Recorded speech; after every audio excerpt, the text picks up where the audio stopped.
प्यारे बच्चों, यदि आप भी 24 मार्च को आज यानी कक्षा 9वीं का एनुअल एग्ज़ाम देने जा रहे हैं और आप सभी को का विषय संस्कृत है, तो मैं संस्कृत के 100% ओरिजिनल क्वेश्चन पेपर लेके आ चुका हूं, जो कि आज सभी को के 24 मार्च एग्ज़ाम को छपेगा तो छपेगा। नया क्वेश्चन मिला तो सभी को चैनल को अनसब्सक्राइब कर दीजिएगा। तो अभी की इस क्लास में हम लोग क्लास 9 संस्कृत के ऑब्जेक्टिव प्लस सब्जेक्टिव दोनों क्वेश्चन को देखने वाले हैं, तो सभी को चैनल को सब्सक्राइब करके वीडियो को लाइक कर दीजिए। चलिए मैं सभी को दिखाता हूँ। 100 नंबर का सभी को का एग्जाम होने वाला है, देख सकते हैं सभी को। और जिसमें से सभी को निर्देश ये है 3 घंटा 15 मिनट। सभी को निर्देश भी पढ़ लीजिएगा और PDF कहाँ से मिलेगा मैं सभी को सेंड कर दूंगा।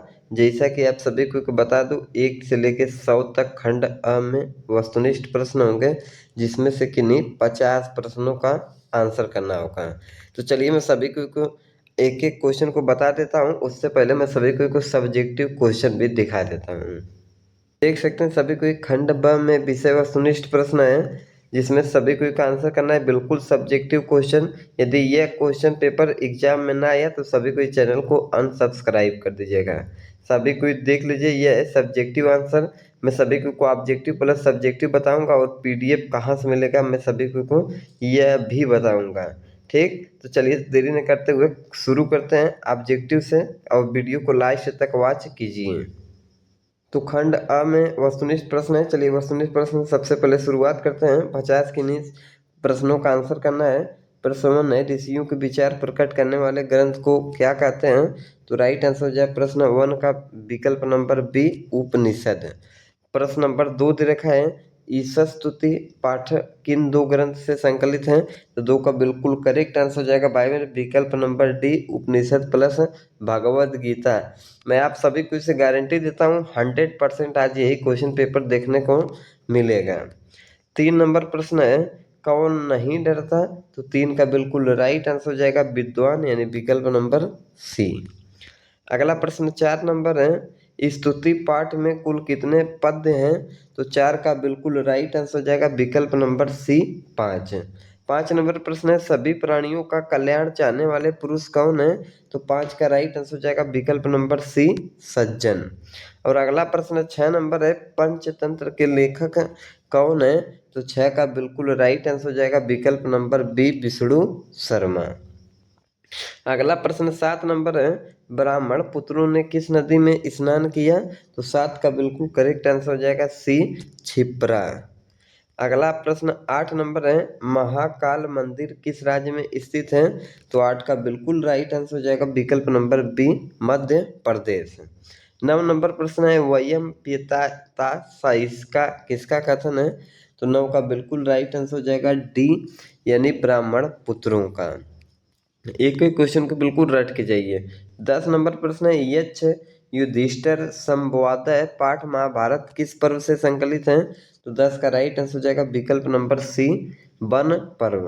11 संसार का हेतु किसे बताया गया? तो 11 का बिल्कुल करेक्ट आंसर हो जाएगा विकल्प नंबर सी, काम को।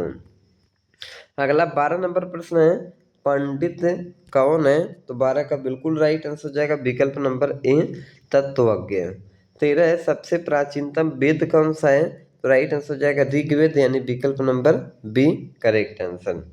14 नंबर प्रश्न है, मातृभूमि की स्तुति किस वेद में उपलब्ध है? तो 14 का राइट आंसर हो जाएगा विकल्प नंबर डी, अथर्ववेद में। अगला प्रश्न 15 नंबर है, शुक्ल यजुर्वेद किस वेद का भाग है? तो राइट आंसर हो जाएगा 15 का विकल्प नंबर सी, यजुर्वेद। 16 है, देवालय में किन किन वर्णों की संधि हुई है? तो राइट आंसर हो जाएगा 16 का विकल्प नंबर बी, अ प्लस आ। अगला प्रश्न है 17 नंबर, भवनम में कौन सी संधि है? तो 17 का बिल्कुल राइट आंसर हो जाएगा विकल्प नंबर बी, अयादि संधि। 18 है, नवरात्रम में कौन सा समास है? तो 18 का बिल्कुल राइट आंसर हो जाएगा विकल्प नंबर ए, द्विगु समास है। 19 नंबर आगे प्रश्न है, महान च असव राजा का समस्त पद क्या होगा? तो राइट आंसर हो जाएगा 19 का विकल्प नंबर ए, महाराज। 20 नंबर प्रश्न का है, तत्पुरुष समास का उदाहरण निम्न में से कौन सा है? तो 20 का राइट आंसर हो जाएगा विकल्प नंबर बी, विद्याहीन। 100% भाई एकदम रियल क्वेश्चन पेपर। 21 है बीड़ा पाड़ी में कौन समास प्रयुक्त है? तो 21 का राइट आंसर ए हो जाएगा बहुब्रीहि समास। 22 है धारुत मण सूत्र का उदाहरण वाक्य निम्नलिखित में कौन सा है? 22 का बिल्कुल करेक्ट आंसर हो जाएगा विकल्प नंबर ए, भक्ताय धारती मोक्षम हरि। अगला प्रश्न 23 नंबर है पुत्रेण स आगत पिता वाक्य में पुत्रेण पद में तृतीय विभक्ति किस सूत्र से हुई है? तो राइट आंसर हो जाएगा 23 का विकल्प नंबर ए, संयुक्त प्रधान। 24 है दरिद्राय डाट डाट डाट देही वाक्य में रिक्त स्थान में कौन सा पद होगा? तो 24 का बिल्कुल राइट आंसर हो जाएगा विकल्प नंबर ए, भोजनम। अगला प्रश्न दिया है 25 नंबर, जिससे नियम पूर्वक विद्या पढ़ी जाए उसमें कौन सी विभक्ति होती है? तो 25 का राइट आंसर हो जाएगा विकल्प नंबर बी, तृतीय विभक्ति। अगला प्रश्न है 26 नंबर, अपादान कारक में कौन सी विभक्ति होती है? तो 26 का करेक्ट आंसर हो जाएगा विकल्प नंबर ए, पश्चिमी। 27 नंबर प्रश्न है ऊपर के युग में कौन सी विभक्ति होगी? तो बिल्कुल करेक्ट आंसर हो जाएगा 27 का बी, यानी सप्तमी। अगला प्रश्न है 28 नंबर, विचरित में किस उपसर्ग का प्रयोग किया गया है? तो 28 का करेक्ट आंसर विकल्प नंबर बी, वी। 29 है अव उपसर्ग से निर्मित शब्द कौन सा है? बिल्कुल करेक्ट आंसर हो जाएगा 29 का बी, अवरोध है। अगला 30 नंबर प्रश्न है अस धातु के लट लकार प्रथम पुरुष एक वचन का रूप कौन सा है? बिल्कुल करेक्ट आंसर हो जाएगा 30 का डी, भवती। 31 है ददाम में किस धातु का रूप है? तो 31 का बिल्कुल राइट आंसर हो जाएगा विकल्प नंबर ए, दा। अगला प्रश्न 32 नंबर है कक्षा में शिक्षक किसका महत्व बतलाते हैं? तो 32 का बिल्कुल राइट आंसर हो जाएगा विकल्प नंबर ए, विद्या का। 33 से बीजगणित के ज्ञाता कौन है? बिल्कुल राइट आंसर हो जाएगा 33 का सी, यानी आर्यभट्ट। सभी को इस निवेदन होगा चैनल को सब्सक्राइब कर दीजिए भाई, बिल्कुल ओरिजिनल क्वेश्चन पेपर। अगला प्रश्न है 34 नंबर, शब्द निर्माण पद्धति किस भाषा में उपलब्ध है? तो 34 का बिल्कुल राइट आंसर हो जाएगा विकल्प नंबर बी, संस्कृत भाषा। 35 नंबर प्रश्न है प्रत्येक लकार के कितने रूप होते हैं? 35 का राइट आंसर हो जाएगा विकल्प नंबर बी, यानी 9। 36 है किसने पंपा सरोवर का वर्णन किया है? तो राइट आंसर हो जाएगा 36 का विकल्प नंबर सी, वाल्मीकि ने। 37 नंबर प्रश्न है नभ शब्द का अर्थ क्या है? तो 37 का करेक्ट आंसर हो जाएगा विकल्प नंबर डी, बाद आकाश। अगला प्रश्न है 38 नंबर, संस्कृत काव्यों में किसका वर्णन आवश्यक है? तो 38 का राइट आंसर हो जाएगा विकल्प नंबर ए, प्रकृति का। 39 है पशुओं की स्वाभाविक स्थिति का वर्णन किस कवि के द्वारा किया गया है? 39 का राइट आंसर हो जाएगा विकल्प नंबर बी, वाल्मीकि। 40 नंबर प्रश्न है 10 पुत्र एक वृक्ष समान किस पुराण में उल्लिखित है? तो 40 का करेक्ट आंसर हो जाएगा विकल्प नंबर बी, मत्स्य पुराण। अगला प्रश्न 41 है अहो न युजते न कुर्तम किसने कहा? 41 का राइट आंसर हो जाएगा विकल्प नंबर सी, तृतीय युवक। 42 है संत किस धातु का रूप है? तो 42 का राइट आंसर ए हो जाएगा अस। 43 नंबर प्रश्न है लतायाम में कौन सी विभक्ति है?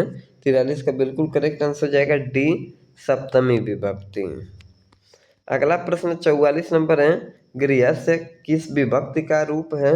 बिल्कुल राइट आंसर हो जाएगा 44 का विकल्प नंबर बी, षष्ठी। 45 है अस्मत् शब्द का सप्तमी विभक्ति बहुवचन में रूप होगा? बिल्कुल करेक्ट आंसर 45 का बी हो जाएगा, यानी मई। 46 नंबर प्रश्न है तासु किस सर्वनाम का शब्द का रूप है? तो 46 का बिल्कुल राइट आंसर हो जाएगा ए, तत् कोष्टक में स्त्री। 47 है पठ अनियर से कौन सा रूप बनेगा? तो 47 का राइट आंसर ए हो जाएगा, पठनियम। एक एक क्वेश्चन को बिल्कुल रट लीजिए। 48 है नी प्लस तुमुन से कौन सा रूप बनेगा? तो 48 का राइट आंसर हो जाएगा सी, नेतुम। 49 है सरल प्लस स्टॉप से कौन सा पद बनेगा? बिल्कुल 49 का राइट आंसर बी हो जाएगा, यानी सरला। 50 है, कुमारी शब्द में कौन सा प्रत्यय प्रयुक्त है? 50 का बिल्कुल राइट आंसर हो जाएगा विकल्प नंबर ए, डीप प्रत्यय। अगला प्रश्न है 51 नंबर, सभी को 50 का ही आंसर करना है, आगे भी बता देता हूँ। 51 संस्कृत वर्णमाला में कुल कितने दीर्घ स्वर हैं? तो 51 का बिल्कुल राइट आंसर हो जाएगा विकल्प नंबर बी, 8। 52 नंबर प्रश्न है आदेश सूचक लकार निम्न में कौन सा है? तो बिल्कुल राइट आंसर हो जाएगा 52 का सी, लोट लकार। 53 नंबर प्रश्न है उ प्लस अ के मेल से कौन सा वर्ण बनेगा? तो 53 का राइट आंसर हो जाएगा विकल्प नंबर बी, ओ। 54 है द्विगु समास का उदाहरण निम्न में से कौन सा है? बिल्कुल राइट आंसर हो जाएगा 54 का ए, पश्चंतरम। 55 नंबर प्रश्न है गंगा या समीपम का समस्त पद क्या होगा? 55 का राइट आंसर हो जाएगा विकल्प नंबर ए, उपगंगम। 56 है सार्थक अव्ययों के युग में कौन सी विभक्ति होती है? तो 56 का राइट आंसर हो जाएगा विकल्प नंबर सी, तृतीया विभक्ति। आगे अगला प्रश्न है 57 नंबर, स्वागतम में कौन सा उपसर्ग है? बिल्कुल करेक्ट आंसर हो जाएगा 57 का विकल्प नंबर बी, सु। 58 कत्वा प्रत्यय से बने शब्द क्या होते हैं? तो 58 का राइट आंसर हो जाएगा विकल्प नंबर सी, अव्यय। 59 है वनिता शब्द का रूप किस शब्द के समान चलेगा? तो 59 का राइट आंसर हो जाएगा विकल्प नंबर बी, लता। अगला प्रश्न 60 नंबर है सुअंत प्रत्ययों की संख्या कितनी है? तो 60 का बिल्कुल राइट आंसर हो जाएगा विकल्प नंबर बी, 21। अगला प्रश्न 61 है पंचतंत्र कैसी नीति ग्रंथि है? बिल्कुल राइट आंसर हो जाएगा भाई विकल्प नंबर बी, कथात्मक। तो मैं सभी को 60 ऑब्जेक्टिव बता दिया हूँ। चलिए आगे इसका सब्जेक्टिव भी दिखा देता हूँ। सभी को देख सकते हैं, आगे भी मेरे पास पेपर है लेकिन सभी को क्वेश्चन दिखा देता हूँ, केवल 50 का ही आंसर करना है। ठीक, सभी कोई क्वेश्चन देख सकते हैं, आगे भी क्वेश्चन है 68, 70, 71, 78, 79, 80 सभी कोई देख सकते हैं। बिल्कुल original question paper. Question paper न लड़ता है भाई तो चैनल को अनसब्सक्राइब कर दीजिएगा। ठीक, चलिए सभी कोई देख लीजिए। 95 नंबर है, इसका सब्जेक्टिव भी मैं सभी को दिखा देता हूँ, उसके बाद मैं बता देता हूँ सभी को PDF कहाँ से मिलेगा। सभी को देख सकते हैं बिल्कुल ओरिजिनल सब्जेक्टिव भाई, एक भी क्वेश्चन छूटा नहीं है। ठीक, सभी को देख सकते हैं, एक भी क्वेश्चन छूटा नहीं, बिल्कुल ओरिजिनल क्वेश्चन पेपर। ठीक, तो चलिए सभी कोई चैनल को सब्सक्राइब कर दीजिएगा और जिन लोगों को PDF चाहिए सभी कोई नंबर को सेव करके WhatsApp पे मैसेज कर दीजिए, मैं PDF सभी को सेंड कर देता हूँ और इसका सब्जेक्टिव भी अभी तुरंत अपलोड कर दे रहा हूँ।